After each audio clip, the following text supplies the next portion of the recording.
Hello. चलिए आज की इस वीडियो में डिस्कस करते हैं एक बेहतरीन कॉन्सेप्ट। और ये इस चैप्टर सिमिलैरिटी का पहला थियरम है जो हम डिस्कस कर रहे हैं। हाँ, मैं सही कह रहा हूं, ये फर्स्ट थियरम है और इस थियरम का नाम है बेसिक प्रोपोर्शनैलिटी थियरम। अब तक आपने देखा ही होगा, वीडियोस देखे होंगे जहां पे हमने yes ratios of areas of two triangles पे सम्स किए थे। देखा है ना सभी वीडियोस? अगर नहीं देखा है तो जरूर देख लेना, इसका लिंक मैंने डिस्क्रिप्शन में दिया है। सो अब डिस्कस कर रहे हैं इस चैप्टर का पहला थियरम, बेसिक प्रोपोर्शनैलिटी थ्योरम। अब हमें पता है जब भी हम थियरम की बात करते हैं तो इसमें एक स्टेटमेंट आता है। तो पहले इस थियरम का स्टेटमेंट देख लेते हैं।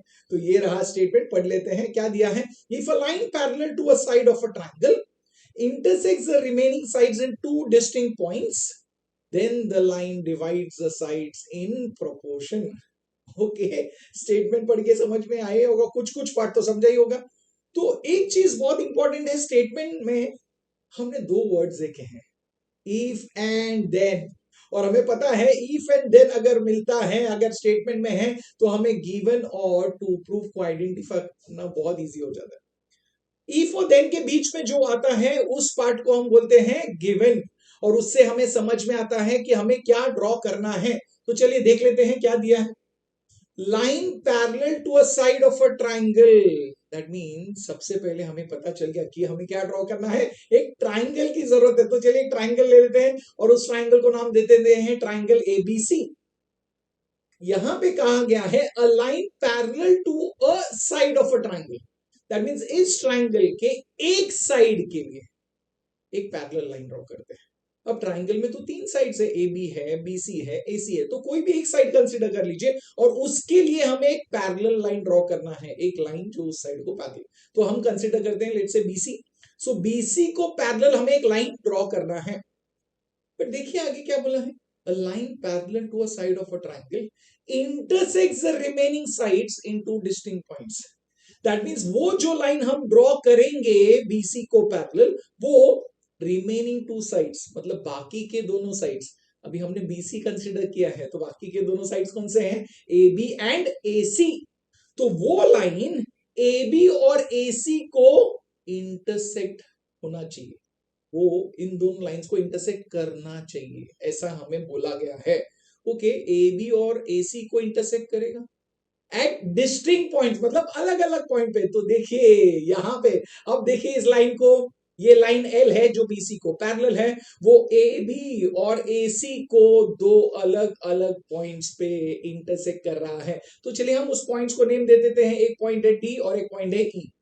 तो बताइए जो उन्होंने कंडीशन दिया है उस कंडीशन के हिसाब से हमने ड्रॉ किया है कि नहीं। यस, हमारे पास एक ट्राइंगल है, एक लाइन है जो इस साइड को पैरेलल है, और ये जो लाइन है ये ए बी और ए सी को दो अलग अलग पॉइंट पे इंटरसेक्ट कर।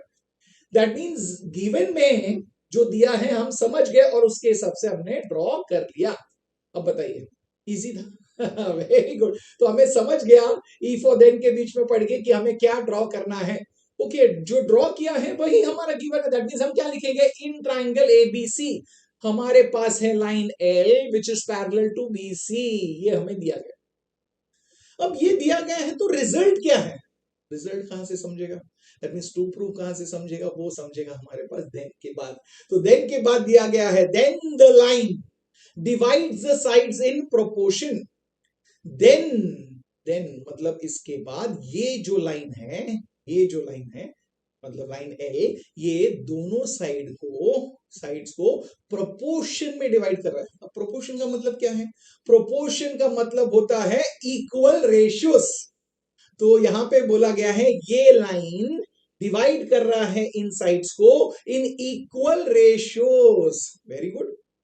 तो समझते हैं अब ए बी को, ये लाइन जो है ये डिवाइड कर रहा है कौन से पॉइंट पे, पॉइंट डी पे, है ना। यस, तो दो पार्ट्स कौन से बने हैं, एडी एंड डीबी। तो इनका रेशियो क्या होगा, AD upon DB. Very good, तो हम लिख लेते हैं एडी अपॉन डीबी। तो उन्होंने कहा है ये रेशियो, ये इक्वल है किसको, ये रेशियो इक्वल है to the ratio of the parts on the other side, दूसरे साइड पे जो है। तो दूसरा साइड माने एसी, एसी पे इस लाइन ने इंटरसेक्ट किया एट पॉइंट ई, तो दो पार्ट्स कौन से हैं, एई और ईसी, तो उनका जो रेशियो है that is AE upon EC, इस रेशियो को ये इक्वल है। समझ आ गया? That is the result. That means हमने क्या सीखा कि एक ट्राइंगल में जब एक लाइन एक साइड को पैरेलल है तो हमें रेशियोज इक्वल मिलेंगे। That is AD upon DB is equal to A upon EC. और ये जो रेशियोज इक्वल मिलेंगे ये हमें किसने बताया, किसने कहा है? By basic proportionality theorem. That means हम रीजन में लिखेंगे बाय बेसिक प्रोपोर्शनैलिटी थ्योरम। ये है थ्योरम का रिजल्ट। ये थ्योरम से हम समझ गए। अब हम यहां पे क्या डिस्कस कर रहे हैं, हम सिर्फ ये थ्योरम का स्टेटमेंट डिस्कस कर रहे हैं। इससे ये समझ रहे हैं कि ये कब अप्लाई करना है, अप्लाई करेंगे तो इसका रिजल्ट क्या होगा। इसका प्रूफ नहीं डिस्कस कर रहे। इसका प्रूफ मैंने ऑलरेडी डिस्कस किया हुआ है। वो वीडियो आपने अगर नहीं देखा है तो जरूर देख लेना। उसमें मैंने पूरा प्रूफ डिस्कस किया है और बहुत इंपॉर्टेंट है आपके एग्जाम्स के लिए। तो वो प्रिपेयर कर लेना उस वीडियो से। उस वीडियो का लिंक मैंने डिस्क्रिप्शन में दिया हुआ है, जरूर देखना, बहुत इंटरेस्टिंग है। तो यहां पे हमने क्या समझा कि बेसिक प्रोपोर्शनैलिटी थ्योरम, कोई भी थ्योरम हम जब पढ़ते हैं ना, ये समझ लेना कि वो थ्योरम कहां अप्लाई होता है, कब अप्लाई होता है, क्यों अप्लाई होता है। तो ये अप्लाई कब होता है? एक ट्राइंगल में। एक ट्राइंगल में क्या होता है, एक ट्राइंगल में कंडीशन है कि एक लाइन अगर एक साइड को पैरेलल है तो हम बेसिक प्रोपोर्शनैलिटी थ्योरम अप्लाई कर सकते हैं। और अप्लाई करेंगे तो क्या मिलेगा, हमें जो रेशियोज है वो इक्वल मिलेंगे। और इसको लिखने का तरीका क्या है, पहले ट्राइंगल का नाम लिखेंगे, फिर लिखेंगे लाइन जो पैरेलल है वो लिखे, कौन से साइड को पैरेलल है वो लिखे, एंड देन लिखे जो रेशियोज इक्वल मिलता है। अब जब रेशियोज इक्वल लिख रहे हैं तभी भी be careful, AD upon DB अगर लिखा है तो दूसरा रेशियोज का करस्पॉन्डिंग होगा। लाइन के ऊपर एडी है तो यहाँ पे ऊपर वाला साइड एई अपॉन ईसी लिखना है। अगर हम डीबी अपॉन एडी लिख रहे हैं तो हमारा दूसरा रेशियो होगा सीई अपॉन एई। तो ये ध्यान में रखना और उसके हिसाब से रेशियोज लिखना है। ओके, बहुत इजी है। तो हम समझ गए, प्रेजेंटेशन समझ गए, वेरी गुड। अगर आप प्रेजेंटेशन समझे हो तो चलिए मैं आपको एक एग्जांपल देता हूं। उस एग्जांपल में आप मुझे बताइए कैसे प्रेजेंट करो। तो मैंने आपको एक ट्राइंगल दिया है, इस ट्राइंगल का नाम है MNO। यहां पे मैं कह रहा हूं कि एक लाइन है जो MO को पैरेलल है, दैट इज QR। अब मैंने ये दिया है तो आप बोलोगे हाँ ट्राइंगल में line parallel to a side है तो हम बेसिक प्रोपोर्शनैलिटी थ्योरम अप्लाई कर सकते हैं। तो अगर अप्लाई कर सकते हैं तो उसका प्रेजेंटेशन कैसा होगा? तो बोलिए क्या लिखोगे, इन ट्राइंगल MNO। उसके बाद क्या लिखेंगे, line QR is parallel to side MO, इसलिए हमें दो रेशियोज इक्वल मिलेंगे। अगर आप रेशियो M से स्टार्ट कर रहे हो तो क्या मिलेगा, MQ upon QN is equal to, तो दूसरे साइड पे क्या होगा, M से स्टार्ट होगा, that is MR upon RO। और रीजन में क्या लिखोगे वो मत भूलना, रीजन में लिखेंगे by basic proportionality theorem. Okay, अब अगर हम रेशियोज में लेफ्ट हैंड साइड पे NQ अपॉन QM लिखेंगे तो राइट हैंड साइड पे क्या आएगा, OR अपॉन MR। ये याद रखना, बहुत इंपॉर्टेंट। चलिए और एक एग्जांपल देता हूं, उससे मुझे बताइए। यहाँ पे ट्राइंगल है XYZ और यहाँ पे मैं बोल रहा हूँ एक लाइन है MA which is parallel to XZ। अगर MA is parallel to XZ तो आपको रेशियोज इक्वल मिलेंगे, मतलब आप बेसिक प्रोपोर्शनैलिटी थ्योरम अप्लाई कर सकते हो। तो मुझे स्टेप्स बताइए क्या लिखोगे, in triangle XYZ line MA is parallel to side XZ, इसलिए हमें दो रेशियोज इक्वल मिलेंगे। वो क्या है, ym upon mx is equal to ya upon az। Very good. और रीजन में लिखेंगे by basic proportionality theorem. So अब समझ गए आप कि हमें बेसिक प्रोपोर्शनैलिटी थ्योरम कहां पे अप्लाई करना है, एक ट्रायंगल में। कब, अगर एक लाइन एक साइड को पैरेलल है तो हम रेशियोज इक्वल लिखेंगे। रेशियोज कैसे लिखना है वो भी समझ गए, वेरी गुड। रीजन भी लिखना है। तो आप समझ भी गए कि थ्योरम कब अप्लाई करना है, प्रेजेंटेशन कैसे करना है वो भी समझ गए। चलिए और एक बहुत इंटरेस्टिंग फैक्ट डिस्कस करते हैं, बहुत इंटरेस्टिंग है। अब इस ट्राइंगल में मैं बोल रहा हूं कि line D parallel to BC है, तो आप बोलोगे हाँ हम बेसिक प्रोपोर्शनैलिटी थ्योरम अप्लाई करेंगे, दैट मींस हमें रेशियोज इक्वल मिलेगा, AD upon DB is equal to A upon EC. और हम रीजन लिखते हैं बाय बेसिक प्रोपोर्शनैलिटी थ्योरम। हम बोलोगे ये तो हम समझ गए, अब कितना डिस्कस करें, सब समझ तो गए, बट मैं ये डिस्कस कर रहा हूं बिकॉज इससे हमें और एक इंटरेस्टिंग फैक्ट समझना है। ओके, अब हमने ये समझा है कि अगर एक ट्राइंगल में लाइन एक साइड को पैरेलल है तो रेशियोज इक्वल होंगे।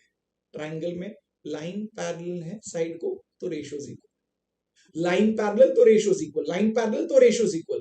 अगर हम इस गिवन और रिजल्ट के जगह को स्वैप कर दे, देखिए स्वैप कर दे वेरी गुड, तो ये भी तो सही होगा कि ट्राइंगल में अगर रेशियोज इक्वल है तो लाइन क्या होगा, पैरेलल।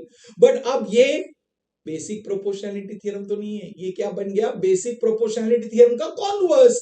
तो ये रीजन क्या होगा, by converse of basic proportionality theorem. तो आप कॉन्वर्स भी सीख गए। तो क्या सीखा हमने कि एक ट्राइंगल में अगर रेशियोज ऐसे इक्वल मिल गए दो साइड्स पे, तो हम इस लाइन को इस साइड के साथ पैरेलल लिख सकते हैं, रेशियोज इक्वल तो लाइंस पैरेलल, और ये होगा by converse of basic proportionality theorem. अब converse of basic proportionality theorem ये थ्योरम है, तो इसका भी तो स्टेटमेंट होगा। तो स्टेटमेंट तो आप खुद अभी क्रिएट कर सकते हो।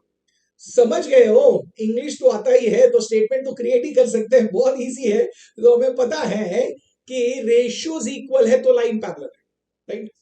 तो ये लाइन एक्चुअली दो साइड्स पे इक्वल रेशियोज फॉर्म कर रहा है, तो हम क्या लिख सकते हैं, if a line divides two sides of a triangle in the same ratio, then the line is parallel to the third side. ये रहा स्टेटमेंट, देखिए, if a line divides two sides of a triangle in the same ratio, then the line is parallel to the third side. ये रहा converse of basic proportionality theorem. But हमें statement by heart करने की जरूरत नहीं, हमें तो सिर्फ एप्लीकेशन करना है। तो आप समझ गए ना, बेसिक प्रोपोर्शनैलिटी थ्योरम में क्या है, एक ट्राइंगल में अगर लाइन एक साइड को पैरेलल है तो हम रेशियोज इक्वल लिख सकते हैं। सेम वे अगर रेशियोज इक्वल है तो हम लाइन को पैरेलल लिख सकते हैं एक साइड को।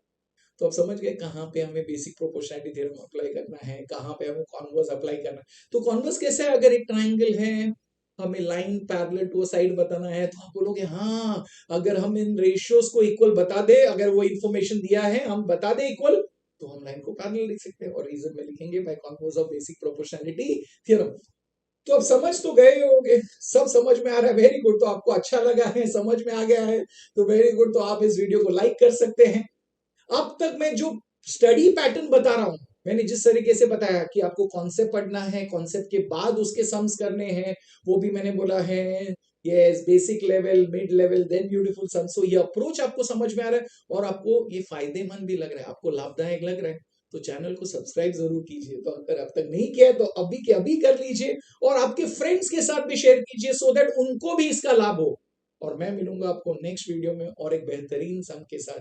Till then, keep learning, keep smiling and keep sharing.